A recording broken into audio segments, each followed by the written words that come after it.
세상이 발칵 뒤집혔습니다.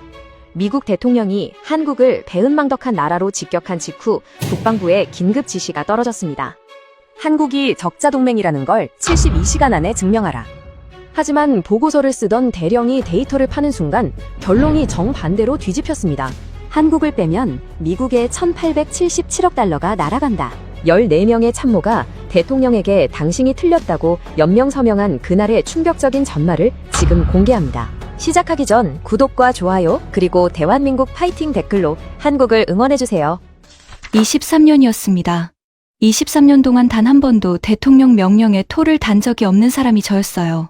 미국 해군 사관학교를 23살에 나와서 30년을 군복 안에서 살았고 그중 후반 12년은 펜타곤 정책기획관 자리에 앉아서 백악관이 내려보내는 명령을 결재판 위에 올리는 일을 했습니다.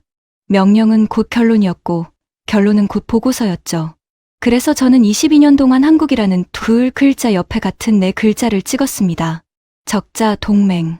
그게 펜타곤의 결론이었으니까요. 22년차 정보관이 그 결론을 의심한다는 건 본인이 22년 동안 잘못된 보고서를 결재했다는 뜻이거든요. 그래서 아무도 의심하지 않았습니다. 저도 그중 한 명이었고요. 그 검정 가죽 폴더가 제 책상 위에 놓이기 전까지는요. 9월 셋째 주 화요일 오후 2시 13분 펜타곤 1인 3층 정책기획관실이었습니다. 저는 다음 날 화상회의 자료를 정리하던 중이었고 사무실 벽걸이 TV는 백악관 잔디밭 생중계 자막을 띄우고 있었어요. 대통령이 마이크 앞에 섰습니다. 한국이요. 그 작은 나라가 우리한테 도대체 뭘 해줬습니까? 우리 미국 청년들 피만 빨아먹고 사는 배은망덕한 나라입니다. 저는 마우스에서 손을 떼고 화면을 봤습니다. 사무실 안에 에어컨 바람 소리만 남았어요. 오른쪽 손등의 흉터에 왼손 엄지가 닿았습니다. 23년 만에 처음으로 명령이 떨어지기도 전에 손이 먼저 움직였죠. 정확히 47분 뒤 책상 위 보안 전화가 울렸습니다. 헤이든 대령, 장관실로 즉시 올라오세요. 여기서 잠깐 제 소개부터 드려야 할 것 같습니다. 제 이름은 마크 헤이든입니다. 53세, 미국 국방부 장관실 정책기획관, 예비역 해군 대령. 8년은 이지스함 항해사로 태평양을 돌았고 12년은 인도태평양 사령부 정보참모실에서 한반도와 동중국해 데이터를 보던 사람이에요. 오른쪽 손등에 동전만 한 화상 흉터가 하나 있는데 1998년 이지스함 시뮬레이터에서 화재가 났을 때 각 임관한 후임 둘을 끌어내다 입은 자국입니다. 후임들은 살았고 저는 손등에 26년짜리 자국이 남았죠. 그날 저는 한 가지를 배웠습니다. 이 손이 지키는 건 함정도 아니고 군복도 아니고 옆에 서 있는 사람이라는 걸요. 그런 제가 22년 동안 한국이라는 두 글자를 매일 보면서도 그 사람들을 후임처럼 본 적은 단 한 번도 없었습니다. 1인 3층에서 4층 장관실까지는 복도 2개와 보안 게이트 1개를 지나야 합니다. 평소 같으면 7분 거리를 그날 저는 4분 만에 끊었어요. 4층 보안 게이트를 통과하자 비서가 인사도 생략한 채 곧장 안쪽으로 안내하더군요. 토머스 라이트 장관은 책상 뒤에 서 있었습니다. 67세, 예비역 해군 중장, 백발의 어깨가 좁은 체구. 30년 전 제가 갓소이였을 때 함대 시찰에서 한 번 본 적이 있는 분이었어요. 그때도 말이 적었고 30년이 지난 그날도 말이 적었습니다. 라이트 장관이 책상 위 검정 가죽 폴더 한 권을 손가락으로 가볍게 밀었습니다. 마크, 72시간. 폴더에 손을 얹었습니다. 표지에는 단 2줄이 인쇄되어 있었어요. 한국 동맹 비용 편익 재평가, 백악관 직속 우선 분류. 폴더를 펼쳤습니다. 첫 장에 한 줄이 박혀 있었습니다. 한국이 미국에 부담시키는 연간 적자가 동맹의 이익을 초과함을 입증할 것. 저는 그 한 줄을 한 번, 2번, 3번 읽었습니다. 분석 지시문이 아니었어요. 결론 통보문이었죠. 장관님, 이건 분석 명령이 아니라 받아쓰기 같습니다. 라이트 장관은 저를 바라봤습니다. 표정 하나 바뀌지 않았어요. 그렇소. 그래서 제가 뽑힌 겁니까? 그렇소. 3마디. 그게 라이트 장관이 그날 저에게 한 말의 전부였습니다. 장관실에서 나와 1인 복도를 다시 걸었습니다. 폴더는 제 왼팔 안쪽에 끼워져 있었고 그 두께가 평소보다 2배는 무겁게 느껴졌어요. 복도를 걷는 동안 머릿속에서 한 사람 이름이 떠올랐습니다. 다니엘. 캘리포니아 산호세에 있는 제 아들이었습니다. 26살, 게임 회사 코더. 2달 전에 제가 마지막으로 통화했고 그 통화는 5분 만에 다툼으로 끝났죠. 군에 안 간 게 잘못이라고 했던 게 저였거든요. 사무실로 돌아와 휴대폰을 들었습니다. 산호세는 오전 11시 27분, 다니엘이 일하는 시간이었어요. 발신 버튼 위에 엄지를 올렸다가 1초 만에 내렸습니다. 지금 전화해서 뭐라고 할 건데? 아빠가 72시간짜리 보고서 하나 받았다. 그게 끝나면 너한테 영향이 갈지도 모른다. 그 말을 어떻게 해? 휴대폰을 책상 위에 엎어 놓았습니다. 화면이 아래로 향했어요. 대신 책상 2번째 서랍을 열었습니다. 가장 깊은 자리에 6년째 같은 위치에 봉투 하나가 들어 있었습니다. 누렇게 변한 종이, 한 번도 뜯기지 않은 봉인. 봉투 겉면에 아버지의 손글씨 한 줄. 마크에게 내가 한국이라는 이름을 이래서 만나게 되는 날. 저는 봉투를 만지지도 않고 서랍을 다시 닫았습니다. 그날은 아니었어요. 아직은요. 오후 5시 정각, 저는 펜타곤 정보분석실에서 9명을 호출했습니다. 한반도 데스크 셋, 인태사령부 연락관 둘, 예산분석관 둘, 합참정보부 파견관 둘. 회의는 저녁 7시 30분, 펜타곤 1인 지하 1층 안보회의실 B에서 열기로 잡았습니다. 안보회의실 B는 도청사단이 걸린 공간이고 평소엔 합참의장이 인도태평양 워게임을 돌릴 때만 열리는 방이에요. 그날 그 방이 풀린 건 라이트 장관이 직접 사인을 냈기 때문이었습니다. 브리핑 표지를 정리하면서 저는 적자 29억 달러라는 숫자를 한가운데에 박았습니다. 22년차 정보관답게 받은 명령대로요. 하지만 그 숫자를 박는 동안 제 손등 흉터가 처음으로 욱신거렸습니다. 1998년 이후로 비 오는 날 말고는 욱신거린 적이 없는 자국이었어요. 그날 펜타곤 사무실 안엔 비도 안 왔고요. 저녁 7시 18분, 폴더와 노트북을 챙겨 사무실을 나섰습니다. 회의실까지는 엘리베이터 2번의 보안 게이트 1번. 1인 지하의 형광등은 항상 한 톤 더 차갑게 느껴지죠. 거기 들어가는 사람은 대부분 좋은 일로 들어가지 않으니까요. 회의실 B 앞에 도착한 게 7시 24분이었습니다. 문 앞에 1초 멈춰섰어요. 폴더를 왼팔 안쪽에 다시 끼우고 흉터에 손을 한번 얹었다 뗐습니다. 문을 열고 들어갔습니다. 긴 참나무 테이블, 의자 12개, 벽면 하나를 가득 채운 7m짜리 디지털 지도. 그 지도 위에 한반도가 평소처럼 작은 점으로 떠 있었습니다. 22년 동안 매일 본 그 점이 그날따라 이상하게 크게 보이더군요. 분석관 9명이 일어서서 저를 맞았습니다. 저는 손짓으로 앉으라고 했어요. 자리에 앉으면서 한 가지를 셌습니다. 9명. 저까지 10명.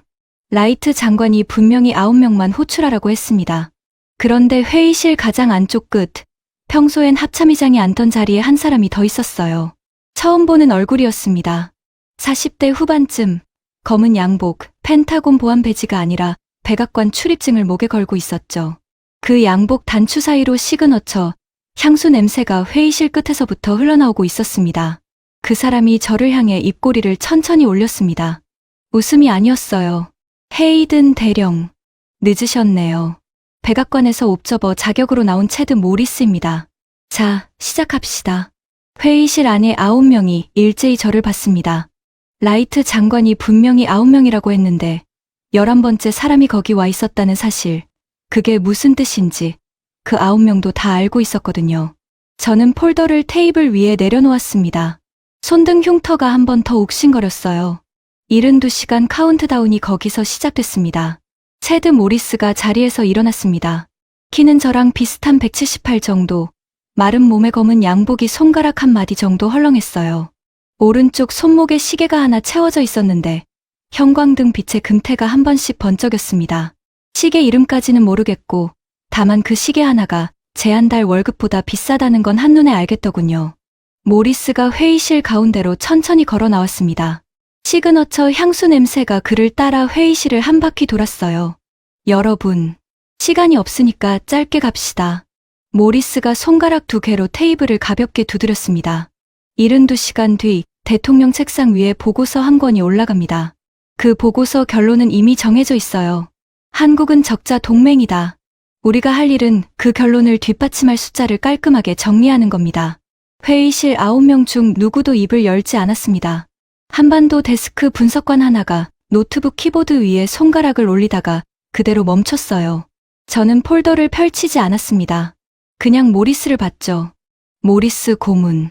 분석회의에서 결론을 먼저 깔고 시작하는 건 처음 봅니다. 모리스가 저를 향해 입꼬리를 한 번 더 올렸습니다. 그게 그 사람의 웃음 방식인 것 같았어요. 헤이든 대령. 펜타곤이 분석 결과를 백악관에 올리는 게 아닙니다. 백악관이 결론을 내리고 펜타곤이 받아쓰는 거예요. 22년차 정보관이 그걸 모를 리는 없잖습니까?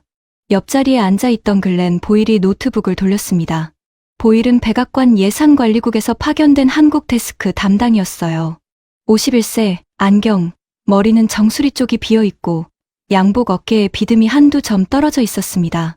모리스가 백악관에서 데려온 사람이라는 건 회의 시작 전부터 분명했죠. 보일이 노트북을 회의실 한가운데 스크린에 미러링했습니다. 스크린에 표 하나가 떴어요. 주한미군 연간 유지비 52억 달러, 한국 측 직접 분담금 23억 달러, 미국 순부담 29억 달러. 표면 아래에 빨간 글씨로 한 줄이 박혀 있었습니다. 연간 적자 29억 달러. 이게 그림입니다. 보일이 안경을 손가락으로 밀어 올리며 입을 열었습니다. 백악관에서 내려온 사람답게 군더더기 없이 짧고 단정적인 말투였어요. 미국이 매년 29억 달러를 한국 안보에 쏟아붓고 있는데 한국이 돌려주는 건 23억 뿐입니다. 차액 29억은 미국 납세자 호주머니에서 나갑니다. 이게 동맹입니까? 자선 사업이죠. 회의실 안에서 누군가 마른 침을 삼키는 소리가 들렸습니다. 저는 보일의 표를 한참 봤습니다. 22년 동안 그 숫자를 봐왔거든요. 펜타곤 결재판 위에서, 인태사령부 보고서 위에서, 백악관 예산실 회신 공문 위에서 매번 똑같은 숫자였습니다. 52에서 23을 빼면 29점. 그런데 그날 저는 처음으로 한 가지가 거슬렸어요. 보일 국장님, 출처가 어디입니까? 보일이 안경 너머로 저를 봤습니다. 펜타곤 회계감사실 작년 자료입니다. 그 자료에 간접 분담금 항목은 들어가 있으니까. 간접 분담금이라뇨? 한국 정부가 펜타곤 예산서에 직접 들어가지 않는 형태로 부담하는 항목들 말입니다. 토지 무상 제공, 한국인 군무원 인건비, 카투사 병력 지원, 기지 주변 인프라. 보일이 노트북 화면을 한번 본 다음 다시 저를 봤습니다. 그건 회계감사실 공식 분담금 산정에 들어가지 않습니다. 펜타곤 장부에 잡히지 않는 돈을 분담금이라고 부를 수는 없죠. 펜타곤 장부에 안 잡힌다고 그 돈이 미국 부담을 줄여주는 게 아니라는 뜻은 아닙니다. 회의실 안이 잠시 조용해졌습니다. 모리스가 뒷짐을 진 채로 천천히 제 옆자리까지 걸어왔습니다. 향수 냄새가 다시 코끝에 닿았어요. 그가 제 뒤에 잠시 멈춰서더니 오른손을 제 어깨 위에 살짝 얹었습니다. 헤이든 대령. 목소리가 한 톤 낮아졌습니다.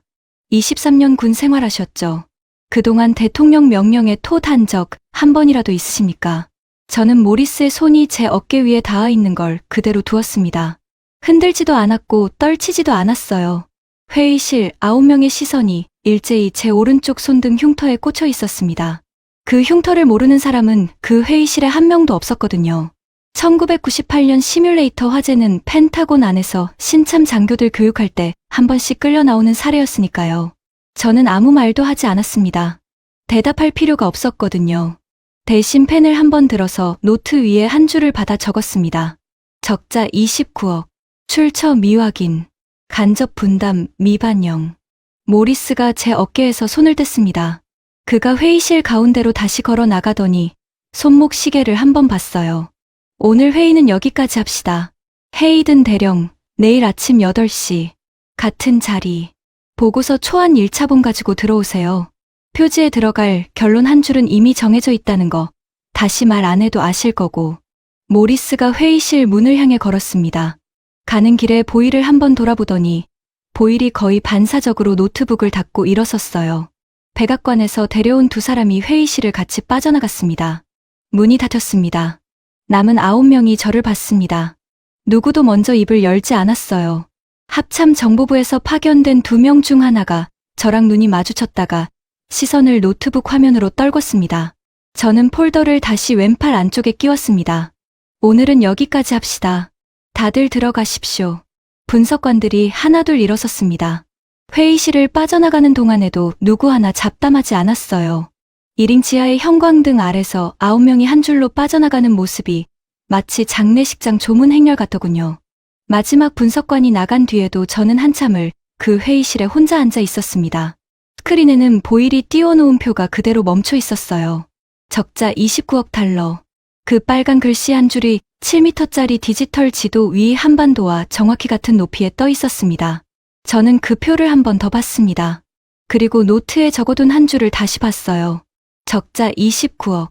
출처 미확인. 간접 분담 미반영. 22년 동안 한 번도 안 거슬렸던 숫자가 그날 처음으로 거슬렸습니다. 손등 흉터가 다시 욕심거렸어요. 비도 안 오는데요. 저는 자리에서 일어났습니다. 회의실 문을 열고 나와 1인 지하 복도를 따라 걸었어요. 엘리베이터 앞에서 한 번 멈췄다가 버튼을 누르지 않고 그대로 지나쳤습니다. 엘리베이터 반대쪽 끝에는 펜타곤 지하 스키프로 내려가는 비상계단이 있었거든요. 라이언 코스타한테 보안 메신저를 한 줄 보냈습니다. 코스타, 한국 분담금 원자료 전부 스키프로 들고 와. 30분 안에. 답시는 12초 만에 왔어요. 선배, 박스 챙겨서 출발합니다. 비상계단 철문을 열었습니다. 스키프는 지하 4층에 있었어요. 거기서부터 진짜가 시작되는 거였습니다. 3장. 자정에서 1시간이 지났을 때 스키프 강철 문이 열렸습니다. 라이언 코스타가 박스 하나를 들고 들어왔어요. 38살, 국방정보국 분석관, 제 인태사령부 시절 5년 후배였습니다. 박스를 책상 위에 내려놓으면서 코스타가 한 번에 숨을 내쉬었어요. 선배, 이거 회의 들어가시기 전에 무조건 보셔야 합니다. 이게 다 어디서 나온 거야. 오후 5시부터 정보분석실 캐빈이 다 뒤졌습니다. 보일이 백악관에 올린 표 한 장, 어디서 잘려 나온 표인지 보고 싶어서요. 잘려 나왔다고. 네, 잘렸어요. 코스타가 첫 번째 묶음을 펼쳤습니다. 한미연합사 재무감독관실 페이지 73이었어요. 보일이 회의실에서 띄운 표는 그중 위쪽 4줄만 잘라낸 거였죠. 그 아래로 항목이 15개가 더 있었습니다. 코스타가 손가락으로 짚어가며 한 줄씩 불렀습니다. 기지 부지 무상 제공. 4억 7천만 달러. 받아 적었어요. 기지 건설 분담. 3억 2천만. 한국인 군무원 인건비. 2억 8천만. 카투사 병력 유지비. 1억 9천만. 전력 용수 인프라. 2억 1천만. 기지 주변 도로 환경관리. 4억 3천만. 코스타가 페이지를 한 번 더 넘겼지만 저는 받아 적은 숫자를 다시 봤습니다.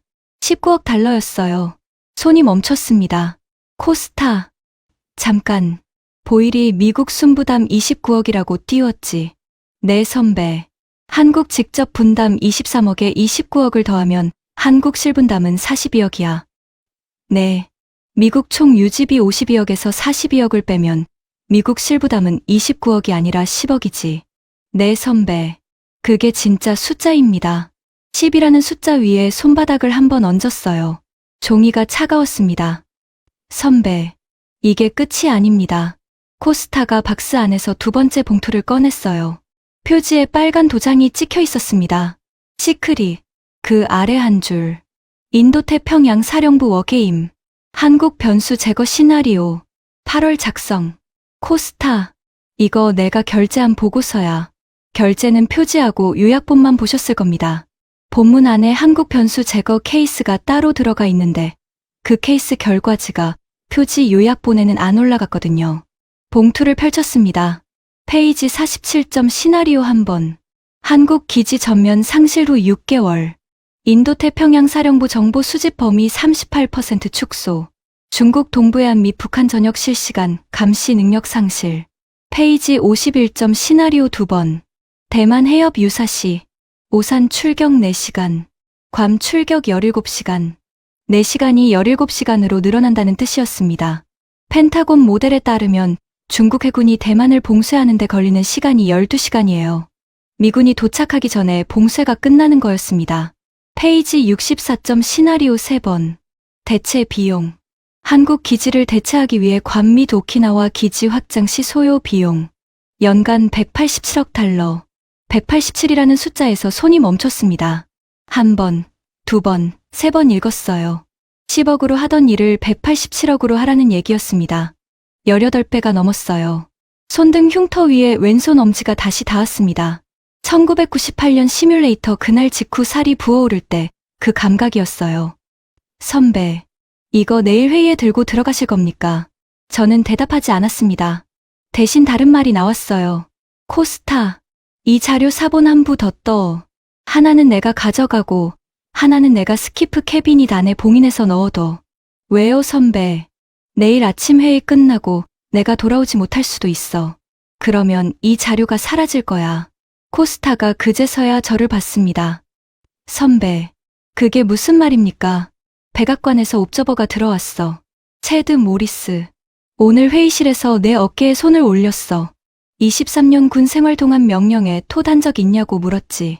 코스타가 잠깐 입을 다물었습니다. 선배, 그러면 그건 협박이잖습니까? 맞아. 코스타가 두 번째 단말기 앞으로 갔어요. 4번 출력을 거는 동안 스키프 안에는 프린터 모터 소리만 흘렀습니다. 저는 노트 위에 두 줄을 다시 봤어요. 한국 실분담 42억, 미국 실부담 10억, 한국 빼면 187억. 펜을 들어 그 아래에 한 줄을 더 적었습니다. 22년 동안 누가 이 숫자를 잘라냈나. 코스타가 사본을 캐비닛 가장 안쪽에 집어넣었어요. 잠금 코드를 누르는 손가락이 한번 미끄러졌습니다. 선배, 무사히 돌아오십시오. 고맙다. 저는 나머지 한 묶음을 왼팔 안쪽에 끼웠습니다. 검정 가죽 폴더 한 권에 갈색 봉투 한 권. 강철 문을 열고 스키프를 나왔어요. 사물함에서 시계를 꺼내 손목에 채웠습니다. 새벽 1시 47분이었어요. 남은 시간 58시간이었습니다. 오전 8시. 안보회의실 비 같은 자리였습니다. 체드 모리스가 어제와 같은 검은 양복을 입고 같은 자리에 앉아 있었어요. 글렌 보일은 모리스 오른쪽에 앉아 노트북을 펼쳐놓고 있었고, 합참 정보부 파견관 2명 중 하나가 처음으로 고개를 들어 저를 봤습니다. 50대 후반, 백발이 절반쯤 섞인 짧은 머리, 양복 안에 군복 셔츠를 받쳐 입은 사람이었어요. 제임스 헌터 합참 정보부장이었습니다. 이성 장군, 해병대 출신, 펜타곤 안에서 별명이 벙어리 장군이었죠. 회의에서 거의 말을 안 하기로 유명한 사람이었습니다. 저는 폴더와 갈색 봉투를 테이블 위에 같이 내려놓았습니다. 시작하겠습니다. 스크린을 켰어요. 첫 슬라이드가 떴습니다. 표지 한가운데 한 줄. 한국 동맹 비용 편익 재평가. 1차 중간 보고. 그 한 줄 아래에 결론 한 줄을 박아 넣었어야 했습니다. 어제까지의 저라면요. 그 자리는 비어 있었어요. 모리스가 손가락 2개로 테이블을 두드렸습니다. 헤이든 대령. 표지 결론란이 비었네요. 채워질 겁니다. 슬라이드 끝나고 나면요. 모리스의 입꼬리가 잠시 멈췄습니다. 다음 슬라이드를 띄웠어요. 보일 국장님. 어제 띄우신 표 한 번 더 봐도 되겠습니까? 보일이 자기 노트북에서 어제 그 표를 다시 미러링했습니다. 적자 29억 빨간 글씨. 이 표에 빠진 게 있습니다. 저는 다음 슬라이드를 넘겼어요. 스레표가 떴습니다. 기지 부지 무상 제공 4억 7천. 기지 건설 분담 3억 2천. 한국인 군무원 인건비 2억 8천. 카투사 1억 9천. 전력 용수 인프라 2억 1천. 기지 주변 도로 환경 4억 3천. 표맨 아래 한 줄. 한국 측 간접 분담 합계 19억 달러. 회의실 안에서 누군가 펜을 떨어뜨렸습니다. 합참 정보부장 헌터 옆자리에 앉아있던 인태사령부 연락관이었어요. 보일이 안경을 손가락으로 밀어 올렸습니다. 헤이든 대령. 이 항목들은 펜타곤 회계감사실 공식 분담금 산정에 포함되지 않습니다. 펜타곤 장부에 안 잡힌 돈을 분담금이라고 부를 수는 없죠. 펜타곤 장부에 잡혔는지가 아니라 이 돈이 미국 부담을 줄여주는지가 기준 아닙니까? 그건 회계 원칙이 아닙니다. 보일 국장님. 이 항목들 출처는 한미연합사 재무감독관실 작년 자료입니다. 미국 군 기관이 미국 군 예산 실제 부담을 평가할 때 쓰는 자료예요. 회계감사실에서 잘렸을 뿐입니다. 보일이 노트북 화면을 한번 봤다가 다시 저를 봤어요. 안경 너머 눈동자가 한번 흔들렸습니다. 저는 다음 슬라이드를 넘겼습니다. 숫자를 다시 정리하면 이렇게 됩니다. 새 표가 떴어요. 미국 총 유지비 52억 달러. 한국 직접 분담 23억. 한국 간접 분담 19억. 한국 실분담 42억. 미국 실부담 10억. 빨간 글씨 한 줄이 표맨 아래에 박혔습니다. 적자 29억 달러가 아닙니다. 미국 실부담 10억 달러입니다. 회의실이 정적이었어요. 모리스가 손가락 두드림을 멈췄습니다. 저는 슬라이드를 한 번 더 넘겼어요. 여기서 끝이 아닙니다. 한국 측이 미국 동맹국 중에서 실제로 얼마나 부담하고 있는지 비교해 보겠습니다. 세 표. 동맹국 분담률 비교. 한국 80%, 일본 75%, 독일 33%, 나토 유럽 평균 28%.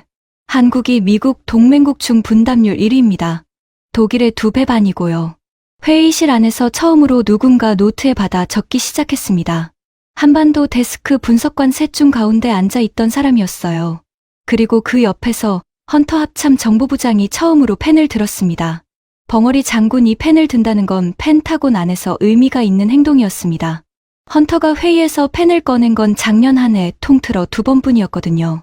한 번은 우크라이나 무기 지원 결정 때, 또 한 번은 대만 해협 경보 발령 때였습니다. 저는 헌터의 펜을 한 번 봤습니다. 헌터가 저를 보지 않고 노트만 봤어요. 모리스가 자리에서 일어났습니다. 회의실 가운데로 천천히 걸어 나오면서 모리스가 양복 단추 하나를 풀었어요. 시그너처 향수 냄새가 다시 회의실을 한 바퀴 돌았습니다. 좋습니다. 헤이든 대령. 분담률 1위. 인정합니다. 모리스가 저를 향해 걸어왔습니다. 그래서 뭡니까? 회의실 안에 8명이 다 모리스를 봤어요. 분담금 1위든 2위든 그게 무슨 의미가 있습니까? 이 방에 있는 누구도 한국에 표 던질 권한 없어요. 표는 펜실베이니아에서 던지고, 오하이오에서 던지고, 미시간에서 던집니다. 그 사람들은 한국 분담률표 안 봐요. 자기 동네 공장 문 닫는 거 봅니다. 모리스가 회의실 한가운데서 멈춰섰습니다. 대통령은 그 표 받고 백악관에 들어간 사람입니다. 한국 분담률 80% 보고서 들고 들어간 사람이 아니에요. 헤이든 대령. 22년차 정보관이 그걸 모르실 리는 없잖습니까? 회의실 분위기가 다시 모리스 쪽으로 기울었습니다. 한반도 데스크 분석관이 받아 적던 펜을 멈췄어요. 저는 모리스를 봤습니다. 대답하지 않았어요. 대신 슬라이드를 다음 장으로 넘겼습니다. 오늘 오전 세션은 여기까지 합시다. 10분 휴식하고 오후 세션 갑니다. 오후엔 한국 방산 수출이 미국 기업에 끼치는 영향을 보겠습니다. 모리스가 한 번 더 입꼬리를 올렸어요. 자리로 돌아가 양복 단추를 다시 잠갔습니다. 분석관들이 일어섰습니다. 그런데 헌터 합참 정보부장은 일어나지 않았어요. 헌터가 노트 위에 펜을 가만히 내려놓더니 자리에 앉은 채로 저를 한 번 봤습니다. 대령. 그 손등. 1998년 이지스함 시뮬레이터입니다. 내 할아버지도 해병 1사단이었네. 헌터가 그 한마디를 끝으로 다시 노트를 봤습니다. 펜은 들지 않았어요. 들 필요가 없었거든요. 회의실 안 8명 중 헌터가 어느 쪽인지 그 한 줄로 분명해졌으니까요. 저는 폴더와 갈색 봉투를 그대로 두고 회의실을 나왔습니다. 오후 2시까지 1시간 반이 남아 있었어요. 갈색 봉투 안에서 꺼낼 다음 카드를 정리할 시간이었습니다. 남은 시간 47시간이었습니다. 오후 2시. 같은 회의실, 같은 자리였습니다. 저는 갈색 봉투를 열었어요. 첫 슬라이드를 띄웠습니다. 한국 방산 수출 173억 달러. 최근 3년 누적. 새 표가 떴어요. 폴란드 K2 전차 180대 124억. 노르웨이 방공 시스템 17억. 호주 자주포 9억. 그리고 그 옆에 작은 글씨 한 줄. 위 계약 전체에 미국산 부품 탑재.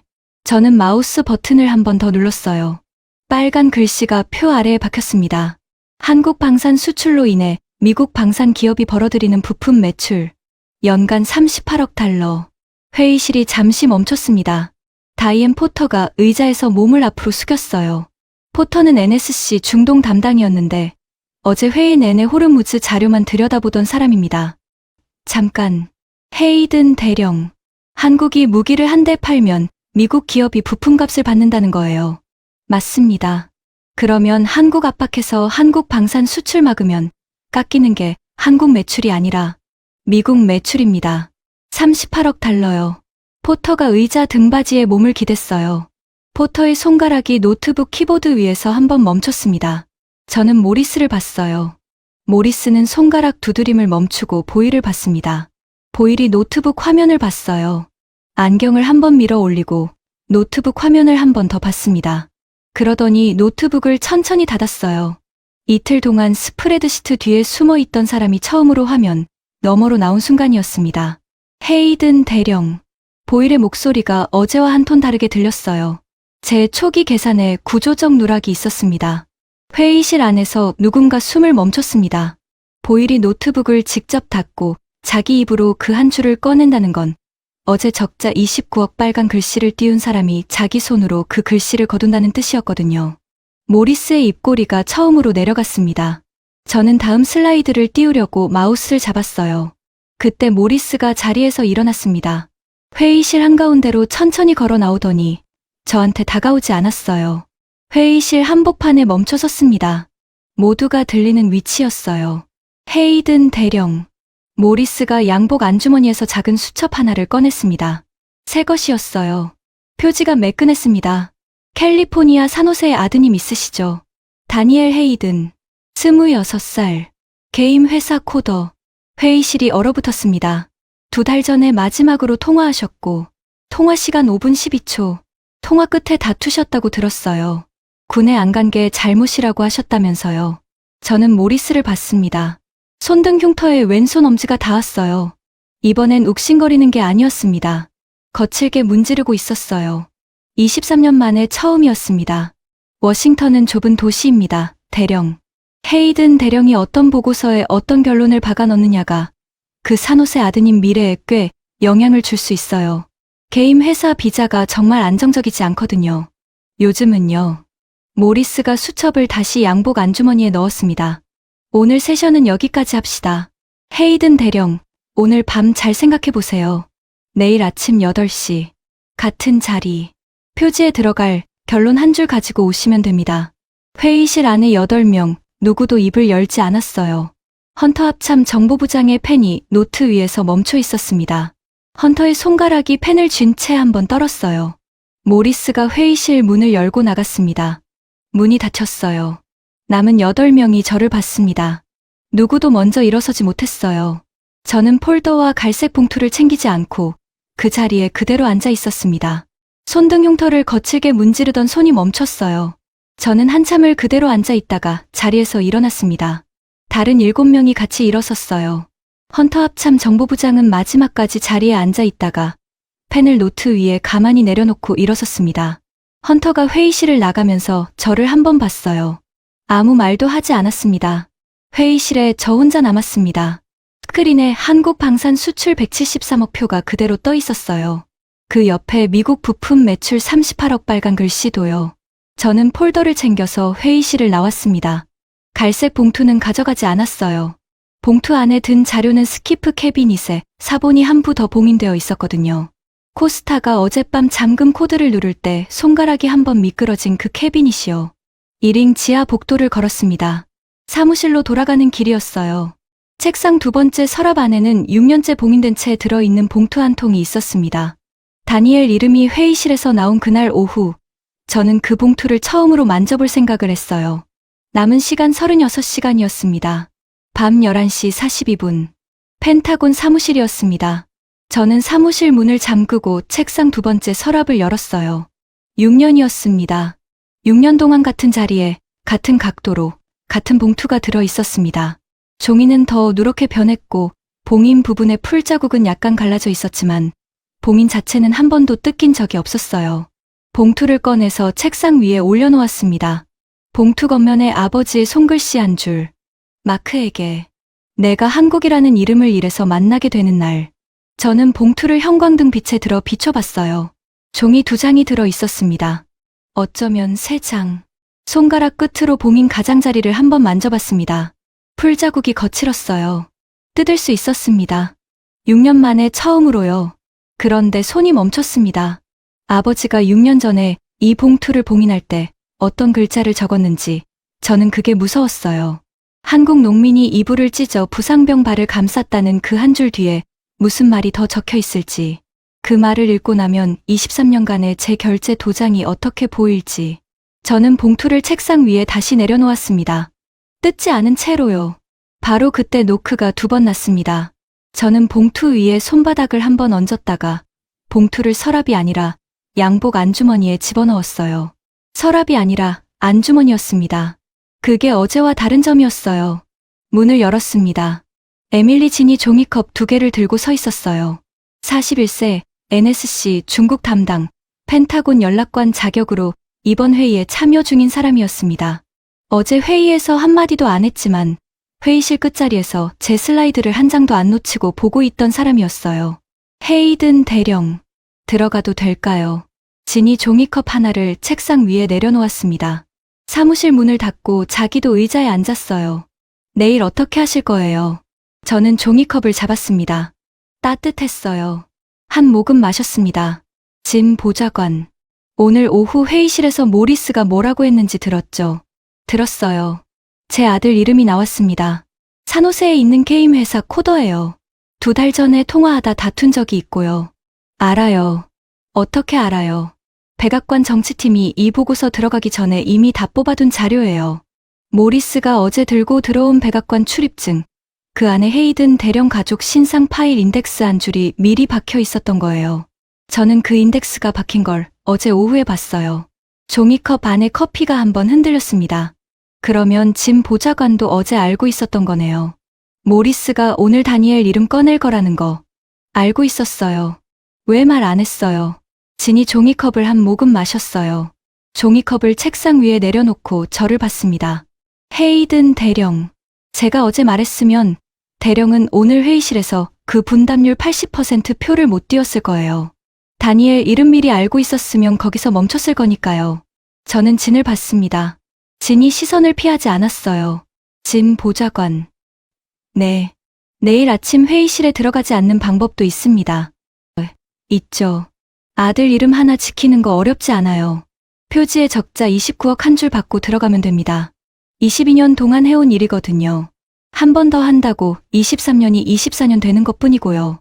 진이 잠시 입을 다물었습니다. 종이컵을 양손으로 감싸 쥐었어요. 헤이든 대령. 제 외할머니가 1937년 만주 일본군 검문소를 12살에 살아서 통과하신 적이 있어요. 저는 진을 봤습니다. 검문소 직전에 어머니가 외할머니 손을 놓으면서 한마디만 하셨대요. 2번 살아남은 사람은 3번도 살아남는단다. 사무실이 조용했어요. 형광등 윙소리만 천장에서 내려오고 있었습니다. 외할머니는 그 뒤로 76년을 더 사셨어요. 작년에 돌아가실 때까지 그 한마디를 가끔 저한테 하셨고요. 진이 자리에서 일어났습니다. 한국도 2번 살아남았어요. 1950년에 한 번, 1997년에 한 번. 헤이든 대령 아버님이 지키신 그 1950년이요.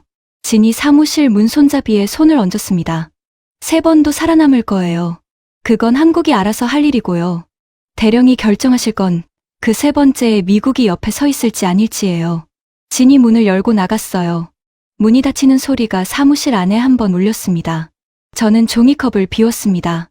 종이컵을 책상 위에 내려놓고 양복 안주머니에 손을 넣었어요.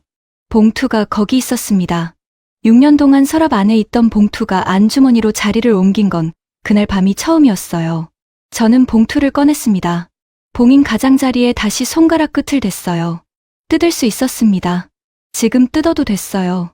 그런데 저는 봉투를 다시 안주머니에 집어넣었습니다. 뜯지 않은 채로요.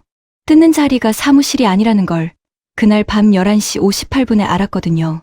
뜯는 자리는 내일 아침 8시 회의실 비 한가운데 모리스가 보는 앞이어야 했습니다. 저는 노트북을 열었어요. 마지막 카드 하나가 남아 있었습니다. CIA가 작년에 작성하고 펜타곤 결제판에는 한 번도 올라온 적 없는 장기 시뮬레이션 한 권. 코스타가 어젯밤 스키프에서 박스 7 묶음을 꺼낼 때 그 안에 한 권이 더 들어 있었는데 저는 그날 밤엔 그 한 권을 펴지 않았었어요. 187억 한 줄로 충분하다고 생각했거든요. 그런데 모리스가 오늘 회의실에서 다니엘 이름을 꺼낸 뒤로 저는 한 가지를 알게 됐습니다. 187억으로는 모리스가 안 무너진다는 걸요. 187억은 펜타곤 회계시 숫자였습니다. 모리스는 펜타곤 사람이 아니었어요. 모리스를 무너뜨리려면 펜타곤보다 한 단계 위에서 내려오는 숫자가 필요했습니다. 저는 보안 메신저를 열었어요. 코스타한테 한 줄을 보냈습니다. 코스타, 스키프 캐비닛 안에 있는 갈색 봉투. 그 안에 CIA, 도미노 시뮬레이션 한 권 더 있다. 내일 아침 7시 30분까지 회의실 비로 가져와. 답시는 9초 만에 왔어요. 네 선배. 저는 노트북을 닫았습니다. 양복 안주머니에 손을 한 번 더 넣어봤어요. 봉투가 거기 그대로 있었습니다. 남은 시간 24시간이었습니다. 오전 8시. 안보회의실 B 같은 자리였습니다. 회의실 안에는 어제와 같은 9명. 모리스는 같은 검은 양복, 같은 자리, 같은 향수였어요. 보일은 모리스 옆이 아니라 한 칸 떨어진 자리에 앉아 있었습니다. 그 한 칸이 어제와 오늘의 차이였죠. 7시 58분에 강철 문이 한 번 더 열렸습니다. 라이언 코스타가 갈색 봉투 한 권을 들고 들어왔어요. 회의실 끝까지 걸어와 봉투를 제 손에 건네고 회의실 뒤쪽에 그대로 섰습니다. 저는 폴더를 펼치지 않고 갈색 봉투부터 열었어요. 첫 슬라이드를 띄웠습니다. 스크린에 빨간 도장이 떴어요. 탑시크릿, CIA 장기 시뮬레이션, 한국 동맹 이탈 시 5년 내 미국 패권 변화. 회의실이 정적이었습니다. 탑시크릿 자료가 백악관 옵저버 앞에 펼쳐지는 건 펜타곤 22년 동안 본 적이 없는 일이었어요. 한국이 이탈하면 6개월 안에 일본이 독자 핵무장 검토에 들어갑니다. 1년 안에 동남아가 중국 쪽으로 기웁니다. 2년 안에 인도가 중립화되고 쿼드가 무력화됩니다. 저는 마우스를 한 번 더 눌렀어요. 그래프에서 미국 곡선이 가파르게 떨어졌습니다. 중국 곡선이 그 위로 치솟았어요. 두 선이 만나는 지점에 빨간 글씨 한 줄. 5년 내 미국 패권 유지 비용. 현재의 4.7배. 4.7이라는 숫자가 7m짜리 디지털 지도 한가운데에 떴습니다. 회의실 안에서 누군가 의자를 뒤로 한 번 밀었어요. 의자 다리가 바닥을 긁는 소리가 회의실 끝까지 갔습니다. 모리스의 손가락 두드림이 멈춰 있었어요. 어제까지 멈춘 적 없는 손가락이었습니다. 저는 모리스를 봤어요. 모리스 고문. 어제 이 회의실에서 제 아들 이름을 꺼내셨죠. 회의실이 얼어붙었습니다. 저는 양복 안주머니에 손을 넣었어요. 봉투를 꺼냈습니다. 회의실 모두가 그 손을 봤어요. 6년 동안 서랍 안에 있던 봉투였습니다. 오른손 손가락으로 봉인 가장자리를 한 번 잡았어요. 봉인이 종이 결을 따라 한 번에 갈라졌습니다. 종이 2장이 나왔어요. 마크에게. 저는 첫 줄을 회의실 한가운데서 읽었습니다. 내가 1950년 12월 한국 땅에서 양쪽 발가락 3개를 동상으로 일었을 때 한국 농민 한 사람이 자기 이불을 찢어 내 발을 감쌌다. 자기 등에 나를 업고 영하 30도 눈길을 8km 걸었다. 그 사람도 군화가 없었다. 나는 그 사람 이름을 모른다. 알았다면 평생 갚았을 거다. 회의실 안에서 헌터 합참 정보부장의 어깨가 한번 미세하게 흔들렸어요. 저는 두 번째 장을 펼쳤습니다. 내가 한국이라는 이름을 잃어서 만나게 되는 날이 올 거다. 그날이 오면 내가 갚지 못한 빚을 내가 대신 갚아라. 그게 내가 너에게 남기는 유일한 명령이다. 저는 편지를 천천히 내렸습니다. 모리스 고문. 저는 한 발 앞으로 나갔어요. 제 아버지가 73년 전에 진 빚을 오늘 제가 대신 갚겠습니다. 당신이 제 아들을 어떻게 하든 상관없습니다. 손등 흉터에 손이 닿아 있었어요. 23년 만에 처음으로 그 손이 흉터를 문지르지 않았습니다. 가만히 그 위에 놓여 있었어요. 모리스가 저를 봤습니다. 5초가 흘렀어요. 10초가 흘렀습니다. 모리스의 입이 한번 열렸다가 닫혔어요. 소리는 나오지 않았습니다. 15초가 흘렀어요. 모리스가 천천히 자리에서 일어났습니다. 양복 단추를 잠갔어요. 가방을 들었습니다. 의자를 한 번도 보지 않고 회의실 문을 향해 걸었어요. 모리스가 회의실 문 손잡이에 손을 얹었습니다. 한 번 멈췄어요. 뒤를 돌아보지는 않았습니다. 문이 열렸다가 닫혔어요. 회의실 안에 모리스의 향수 냄새가 한 번 더 돌고 나서 그 냄새도 환풍기에 빨려 들어갔습니다. 바로 그때 회의실 강철 문이 한 번 더 열렸어요. 토머스 라이트 국방장관이 들어왔습니다. 언제부터 강철 문 밖에 서 있었는지 저는 몰랐어요. 라이트 장관이 회의실 가운데로 걸어와 책상 위 검정 가죽 폴더에 손바닥을 한 번 얹었습니다. 마크, 보고서에 내 이름을 넣으시오. 그리고 13명 더 받으시오. 회의실 안에 9명이 일제히 라이트 장관을 봤어요. 헌터 합참 정보부장이 가장 먼저 손을 들었습니다. 보일이 노트북을 천천히 닫고 두 번째로 손을 들었어요. 다이앤 포터가 세 번째였습니다.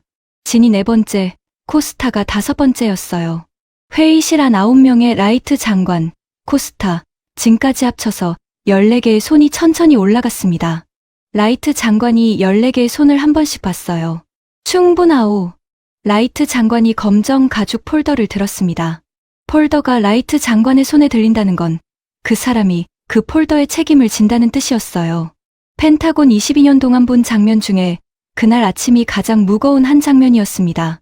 저는 양복 안주머니에 편지 2장을 다시 넣었어요. 봉투는 다시 봉인하지 않았습니다. 봉인은 한 번 뜯기면 다시 봉해지는 게 아니거든요. 남은 시간 6시간이었습니다. 새벽 4시 12분.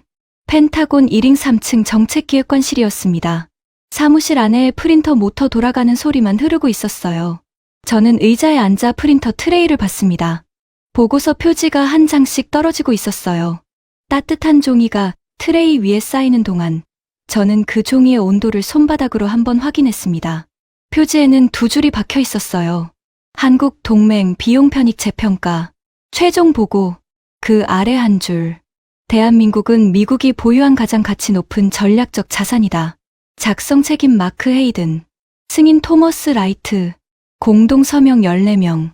저는 표지를 트레이에서 꺼내 책상 위에 놓았습니다. 책상 2번째 서랍을 열었어요. 어제 봉투가 들어있던 그 자리에 흑백 사진 한 장이 같이 들어 있었습니다. 6년 동안 봉투를 만지지 못했을 때 저는 그 사진도 같이 만지지 못했어요. 봉투와 사진은 한 묶음이었거든요. 22살의 토머스 헤이든 1등병. 군복을 입고 한국 어딘가의 들판에 서 있는 모습이었어요. 배경에 멀리 산이 보이고 발 아래 땅이 눈으로 덮여 있었습니다. 사진 가장자리는 누렇게 변해 있었고 모서리 한쪽이 살짝 접혀 있었어요. 저는 사진을 뒤집었습니다. 뒷면에 아버지의 손글씨 한 줄. 갚지 못한 빚. 저는 사진을 책상 위에 놓았어요. 사진 위에 봉인이 뜯긴 편지 2장을 올렸습니다. 편지 위에 보고서 표지를 올렸어요. 3겹이었습니다. 73년의 무게가 그 3겹 안에 다 들어가 있었어요. 저는 휴대폰을 들었습니다. 산호세는 새벽 1시 12분이었어요. 다니엘이 자고 있을 시간이었습니다. 발신 버튼을 눌렀어요. 첫 번째 신호, 2번째 신호, 3번째 신호. 아빠. 다니엘의 목소리가 잠에 잠겨 있었습니다. 저는 1초 멈췄어요. 그 1초 동안 23년간 아들한테 한 번도 한 적이 없는 말 한 줄을 골랐습니다. 다니엘, 내가 군에 안 간 게 잘못이라고 했던 거, 아빠가 틀렸다. 산호세 쪽에서 잠깐 침묵이 있었어요. 그 다음에 다니엘이 한마디를 했습니다. 그 한마디는 제 가슴 안에 두기로 했어요. 23년 동안 한 번도 들어본 적이 없는 한마디였거든요. 저는 통화를 끊고 휴대폰을 책상 위에 엎어 놓았어요. 3겹을 다시 한번 봤습니다. 사진, 편지, 보고서. 3겹을 한 번에 들어 봉투에 넣었어요. 봉투를 왼팔 안쪽에 끼웠습니다. 사무실 문을 열고 나왔어요. 1인 3층 복도는 새벽 4시 30분에도 형광등이 켜져 있었습니다. 펜타곤은 잠들지 않는 건물이거든요. 저는 복도를 따라 천천히 걸었어요. 복도 중간쯤에 한국전 참전 추모 명패가 벽에 걸려 있었습니다. 22년 동안 매일 그 앞을 지나다녔는데 그 명패 앞에 멈춰선 건 그날 새벽이 처음이었어요. 명패에는 1950년부터 1953년까지 한국 땅에서 전사한 미군의 이름이 새겨져 있었습니다. 33,686명이었어요. 그 이름들 중에 헤이든이라는 성은 없었습니다. 제 아버지는 살아서 돌아왔거든요. 살아서 돌아온 사람의 이름은 명패에 없습니다. 대신 그 이름들 옆에 한국 농민의 이름은 한 명도 없었어요. 자기 이불을 찢어 미군 부상병의 발을 감싼 이름 없는 농민들. 명패 위에 그 이름들은 한 줄도 새겨져 있지 않았습니다. 저는 양복 안주머니에 손을 한번 넣었어요. 편지 2장이 거기 있었습니다. 기억하고 있습니다, 아버지. 복도가 비어 있어서 그 한마디가 형광등 아래로 한번 흘렀어요. 저는 다시 걸었습니다. 1인 끝 복도 창문 앞에 도착한 게 새벽 4시 47분이었어요. 창문 너머로 포토맥 강이 보였습니다. 강물 위로 동이 트고 있었어요. 검은색에서 짙은 남색으로, 남색에서 회색으로, 회색에서 옅은 분홍색으로 새벽이 워싱턴 위에 한 번에 한 톤씩 내려앉고 있었습니다. 저는 봉투를 꺼냈어요. 봉투 안에 보고서 표지가 형광등 아래서 한 번 더 도드라져 보였습니다. 오전 9시. 그 보고서가 대통령 책상 위에 올라갈 거였어요. 대통령이 그 보고서를 어떻게 할지는 그날 새벽 4시 47분에 저는 몰랐습니다. 표지를 찢을 수도 있었어요. 14명의 이름을 한 줄씩 지워버릴 수도 있었고, 라이트 장관을 그 자리에서 해임할 수도 있었습니다. 다만 한 가지는 분명했어요. 그 표지에 적힌 한 줄은 펜타곤 22년 동안 처음으로 적자 동맹이 아닌 다른 네 글자였습니다. 전략적 자산. 저는 봉투를 다시 안주머니에 넣었어요. 양복 단추를 잠갔습니다. 복도를 따라 다시 걸었어요. 라이트 장관 집무실은 4층이었습니다. 엘리베이터 앞에서 한번 멈췄어요. 손등 흉터에 손이 닿았습니다. 이번엔 욱신거리지 않았어요. 1998년 시뮬레이터 그날 이후로 26년 만에 처음으로 그 흉터가 가만히 있었습니다. 엘리베이터 문이 열렸어요. 저는 안으로 들어갔습니다. 그날 오전 9시 정각, 그 보고서는 대통령 책상 위에 올라갔습니다. 여러분, 지금까지 미국 펜타곤 정책기획관 마크 헤이든 대령과 13명의 동료들이 안보회의실 비에서 보낸 72시간을 함께 하셨습니다. 어떠셨습니까? 한국이 미국에 매년 적자 29억 달러를 안기고 있다는 거짓이 10억 달러 실부담이라는 진실로 뒤집히는데 5시간이 걸렸습니다. 한국을 빼면 같은 억제력을 유지하는데 187억 달러가 든다는 사실, 한국 기지가 인도태평양 작전의 67%를 떠받치고 있다는 사실, 한국 방산 수출한 것마다 미국 부품 매출 38억 달러가 따라온다는 사실, 한국이 빠지면 5년 안에 미국 패권 유지 비용이 4.7배로 뛴다는 사실, 이 5가지 진실이 22년 동안 펜타곤 결재판 위에서 잘려있다가 73년 전 한국 농민이 미군 부상병의 발을 감싼 이불 한 장 때문에 그날 아침 8시 47분에 한 장의 보고서 위에 다시 쓰였습니다. 진짜 동맹은 장부에 적히지 않습니다. 함께 흘린 피의 무게로, 함께 지킨 평화의 시간으로 적힙니다. 대한민국은 70년 동안 그 무게를 미국과 함께 저은 나라입니다. 미국이 그걸 알아본 사람은 펜타곤 안에 14명이었어요. 그 14명이 자기 대통령에게 당신이 틀렸다고 말한 그날의 이야기를 우리 한국 사람들은 70년이 지난 오늘에야 처음으로 듣습니다. 이 이야기가 가슴에 와 닿으셨다면 댓글에 대한민국이라는 5글자만 남겨주세요. 여러분의 그 5글자가 73년 전 영하 30도의 한국 땅에서 미군 부상병의 발을 감싸고 8km를 걸은 이름 없는 한국 농민에게 70년 만에 보내는 우리 후손들의 인사가 됩니다. 구독과 좋아요는 이 이야기가 더 많은 분들께 닿게 하는 가장 큰 힘입니다. 지금까지 감동너구리였습니다. 감사합니다.